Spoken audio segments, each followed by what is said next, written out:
जय हिंद साथियों, सरकारी परीक्षा वाला में स्वागत है आपका।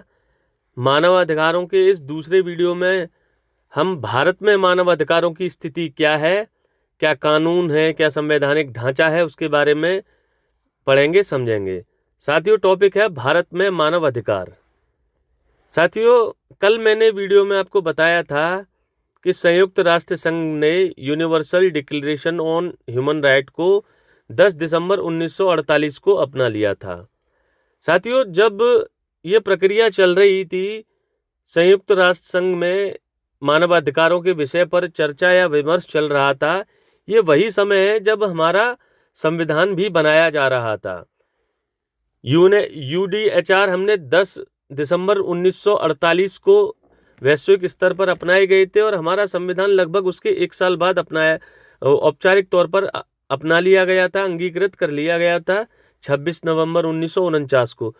तो निश्चित तौर पर ये जो वैश्विक स्तर पर प्रयास हो रहा था मानव अधिकारों को लेकर, इसका असर हमारे संविधान पर पड़ता। साथियों, दूसरा एक और बहुत महत्वपूर्ण कारण ये था कि भारत में यही वो समय था जब भारत का विभाजन हो रहा था। धर्म के आधार पर पाकिस्तान और भारत में दो राष्ट्र बन रहे थे। सांप्रदायिक दंगे हो रहे थे। बड़े पैमाने पर मानव अधिकारों के उल्लंघन का मामला सामने आ रहा था। लगभग 10 लाख लोग इस सांप्रदायिक हिंसा में मारे गए थे। बच्चों को मार दिया गया था। कई लोग घरों से बेघर हुए थे। महिलाओं के साथ बलात्कार के बहुत सारे मामले सामने आए थे। इसके साथ साथ साथियों, भारत ने बहुत लंबे समय से जातिगत भेदभाव, ऊंच नीच और असमानता को देखा था। इसलिए ये बेहद जरूरी था कि स्वतंत्रता, समानता जैसे सिद्धांतों को या मानव अधिकारों को हमारे संविधान में स्थापित किया जाए और अपने नागरिकों को या मनुष्यों को उपलब्ध कराया जाए। साथियों, इसी आइडिया को ध्यान में रखते हुए हमारे संविधान निर्माताओं ने अधिकांश मानव अधिकारों को मौलिक अधिकारों के रूप में मान्यता दी है और उन्हें संविधान का हिस्सा बनाया है। साथियों, हमारे संविधान में जो मौलिक अधिकार हैं, भाग 3 में आर्टिकल 12 से लेकर 35 तक इनका उल्लेख मिलता है और ज़्यादातर मानव अधिकारों को हमारे संविधान निर्माताओं ने मौलिक अधिकारों के तौर पर संविधान में दर्जा दिया है, उनको कानूनी मान्यता दी है। साथियों, ये मैंने एक वेन डायग्राम बनाया है, उसमें दिखाने की कोशिश की है कि मानव अधिकारों का एक छोटा हिस्सा, या अगर हम सेट मानते हैं ह्यूमन राइट्स को, मानव अधिकारों को, तो मूल अधिकार उनके सबसेट होते हैं। मानव अधिकारों का एक छोटा सा हिस्सा या एक हिस्सा मूल अधिकार होते हैं। साथियों, मानव अधिकारों का जो अवधारणा है वो स्टैटिक नहीं है, वो समय के साथ बदलती रहती है। समय के साथ नए नए मानव अधिकार जुड़ते रहते हैं। ठीक है साथियों, उम्मीद करता हूं कि भारत में मानव अधिकारों का विचार कैसे आया, उसको हमने किस रूप में अपनाया है, किन किन परिस्थितियों ने हमें विवश किया कि हम अपने संविधान में मानव अधिकारों को जगह दें मौलिक अधिकारों के रूप में। ठीक है साथियों, आगे बढ़ते हैं। साथियों, ये एक पहला स्टेप था जब हमने अपना संविधान बनाया और संविधान में मौलिक अधिकारों के रूप में हमने ज़्यादातर मानव अधिकारों को हिस्सेदारी दी या संविधान का हिस्सा बनाया। एक दूसरा और समय था जब हमने इस दिशा में और कानून बनाए, संस्थाएं बनाई। साथियों, हाँ, यहाँ मैं एक चीज़ और आपको बता देना चाहता हूँ। साथियों, यूडीएचआर का भारत सिग्नेटरी नहीं है, मतलब universal declaration on human right पर भारत ने सिग्नेचर नहीं किए हैं। ये एक चार्टर है, एक संधि नहीं है, लेकिन भारत इसको मान्यता देता है और हमारा संविधान इस बात का प्रत्यक्ष उदाहरण है। साथियों, दूसरा एक और महत्वपूर्ण चरण था भारत के दृष्टिकोण से, जब भारत ने मानव अधिकारों को एक नए रूप में परिभाषित किया और कुछ नई संस्थाओं को जन्म दिया ताकि भारत में मानव अधिकारों को संरक्षित किया जा सके, उनको बढ़ावा दिया जा सके। साथियों, इसी क्रम में भारत ने मानव अधिकार संरक्षण अधिनियम 1993 संसद ने हमारी ने पारित किया। अब इसके लिए भी कुछ परिस्थितियां जिम्मेदार थी। साथियों, ये वही दौर है जब हम अपनी इकोनॉमी को, अर्थव्यवस्था को दूसरे देश की अर्थव्यवस्थाओं के साथ जोड़ रहे थे, अपने बाजार को खोल रहे थे, वैश्वीकरण को अपना रहे थे।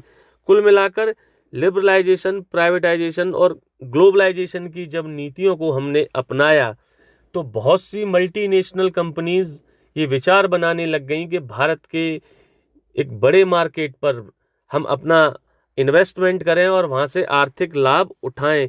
और इसके लिए ये जरूरी था कि वहाँ पर मानव अधिकारों के संरक्षण को एक संवेदनशील नजरिए से देखा जाता हो और मानव अधिकारों की स्थिति बेहतर हो।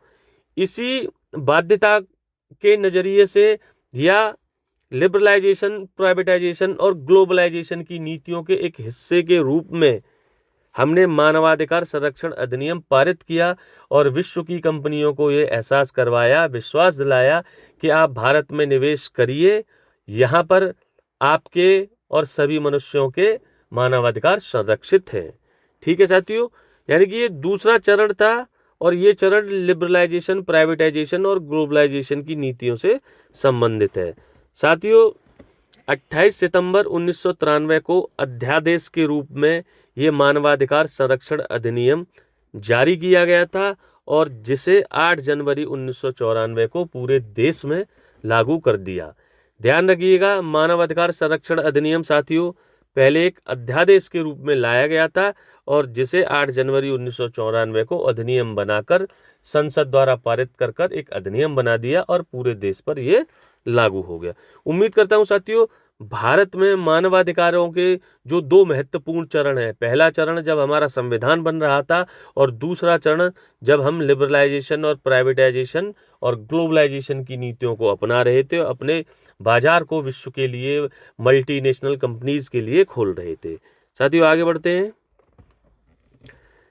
साथियों, इसी में एक और महत्वपूर्ण पॉइंट ये है कि ये जो हमारा मानवाधिकार संरक्षण अधिनियम है, इसकी धारा 21D ये मानव अधिकारों को डिफाइन करती है, उनको परिभाषित करती है। क्वेश्चन पूछा जा सकता है कि मानवाधिकार संरक्षण अधिनियम की कौन सी धारा मानव अधिकारों को परिभाषित करती है। ध्यान रखिएगा, बहुत महत्वपूर्ण पॉइंट है 21D।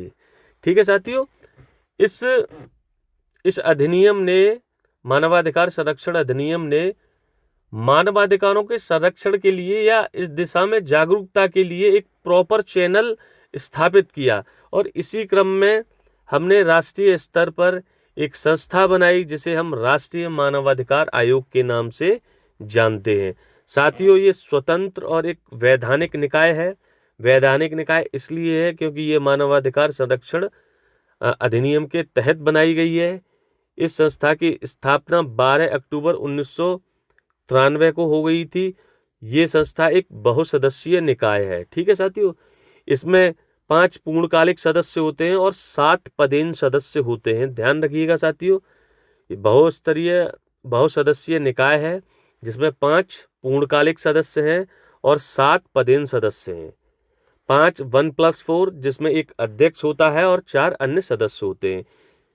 राष्ट्रीय मानवाधिकार आयोग का जो अध्यक्ष होता है साथियों, वो एक रिटायर सुप्रीम कोर्ट का जज होता है या हाई कोर्ट का चीफ जस्टिस होता है, हाई कोर्ट का चीफ जस्टिस। ठीक है साथियों, और इसके जो पदेन सदस्य होते हैं उसमें राष्ट्रीय अल्पसंख्यक आयोग का अध्यक्ष, महिला आयोग का अध्यक्ष, SC/ST आयोग और OBC आयोग का अध्यक्ष शामिल होते हैं। तो याद रखिएगा साथियों, राष्ट्रीय मानवाधिकार आयोग एक वैधानिक निकाय है, संवैधानिक निकाय नहीं है, वैधानिक निकाय है। इसकी स्थापना 12 अक्टूबर 1993 को हुई थी। ये एक बहुसदस्यीय निकाय है जिसमें 5 पूर्णकालिक सदस्य होते हैं और 7 पदेन सदस्य होते हैं। 5 पूर्णकालिक सदस्यों में एक अध्यक्ष होता है और ये अध्यक्ष या तो सुप्रीम कोर्ट का न्यायाधीश होगा या हाई कोर्ट का कोई चीफ जस्टिस रहा व्यक्ति होगा। और ये जो पदेन सदस्य होते हैं ये निम्नलिखित आयोगों के अध्यक्ष होते हैं, यानी कि जो राष्ट्रीय महिला आयोग का अध्यक्ष होगा वो स्वतः ही राष्ट्रीय मानव अधिकार आयोग का भी पदेन अध्यक्ष हो जाएगा। साथियों, जो राष्ट्रीय मानवाधिकार आयोग के जो सदस्य होते हैं उनका कार्यकाल 3 वर्ष की अवधि या 70 वर्ष जो भी पहले हो वो होता है और ये अध्यक्ष और सदस्य दोनों के लिए। कार्यकाल 3 वर्ष की अवधि या 70 वर्ष जो भी पहले हो। ठीक है साथियों, ये बहुत महत्वपूर्ण पॉइंट है। इनकी जो नियुक्ति है अध्यक्ष और सदस्यों की, ये भारत के राष्ट्रपति करते हैं साथियों।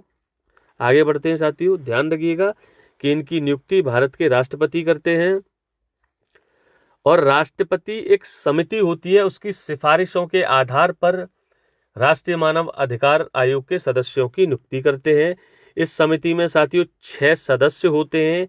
इसके अध्यक्ष भारत के प्रधानमंत्री होते हैं। उसके अलावा लोकसभा अध्यक्ष, राज्यसभा के उपसभापति, ध्यान रखिएगा बहुत महत्वपूर्ण बिंदु है ये, लोकसभा और राज्यसभा में विपक्ष के नेता और केंद्रीय गृह मंत्री।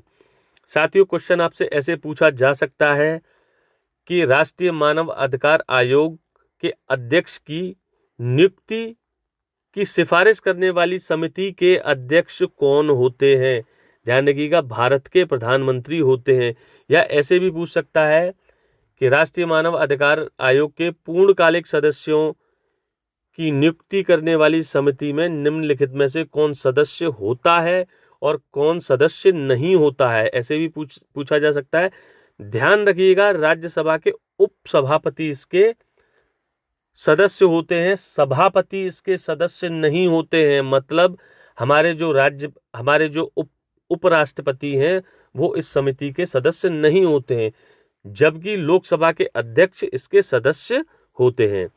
साथियों एक और पॉइंट अगला है ये कि ये संस्था राष्ट्रीय मानवाधिकार आयोग हर वर्ष एक रिपोर्ट निकालता है और ये रिपोर्ट राष्ट्रपति को सौंपता है और राष्ट्रपति उसे संसद के समक्ष रखते हैं। इस वार्षिक रिपोर्ट में साथियों भारत में किन किन जगहों पर मानवाधिकार उल्लंघन के क्या क्या मामले हुए, उनके क्या कारण थे, क्या क्या कानूनी कार्रवाई हुई, ये सारे रिपोर्ट में मेंशन होता है। साथियों पूरा मैंने राष्ट्रीय मानवाधिकार आयोग पढ़ा दिया आपको। ठीक है, इसके उद्देश्य क्या होते हैं? इसका उद्देश्य बहुत साधारण है, भारत में मानव अधिकारों का संरक्षण और उनका संवर्धन।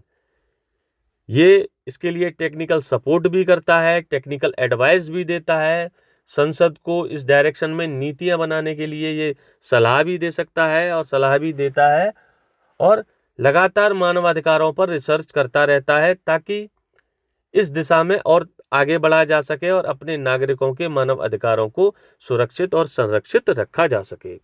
साथियों वर्तमान में इसके अध्यक्ष हैं श्री न्यायमूर्ति बी राम सुब्रमण्यम। ठीक है, ध्यान रखिएगा श्री न्यायमूर्ति बी राम सुब्रमण्यम इसके वर्तमान अध्यक्ष हैं।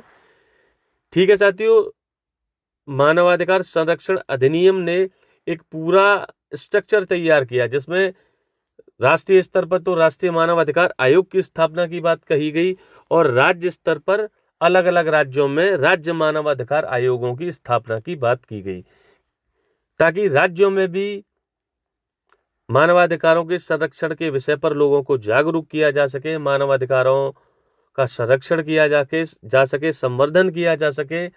जो हमारी स्टेट बॉडीज हैं उनको प्रिवेंट किया जा सके कि वो लोगों के मानवाधिकारों का उल्लंघन ना करें, फंडामेंटल राइट्स का उल्लंघन ना करें।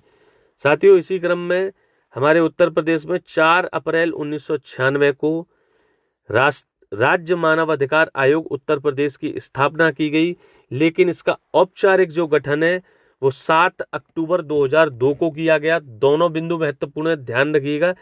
स्थापना हो चुकी थी 4 अप्रैल 1996 को, लेकिन इसका औपचारिक गठन 7 अक्टूबर 2002 को किया गया। इसका हेड ऑफिस लखनऊ में गोमती नगर में है। इसमें जो सदस्य होते हैं 3 सदस्य होते हैं, एक अध्यक्ष और 2 अन्य सदस्य होते हैं। अध्यक्ष साथियों हाई कोर्ट का कोई जज हो सकता है या किसी जिले का जिला न्यायाधीश हो सकता है। ठीक है साथियों, इसके वर्तमान में अध्यक्ष बालाकृष्ण नायर जी हैं।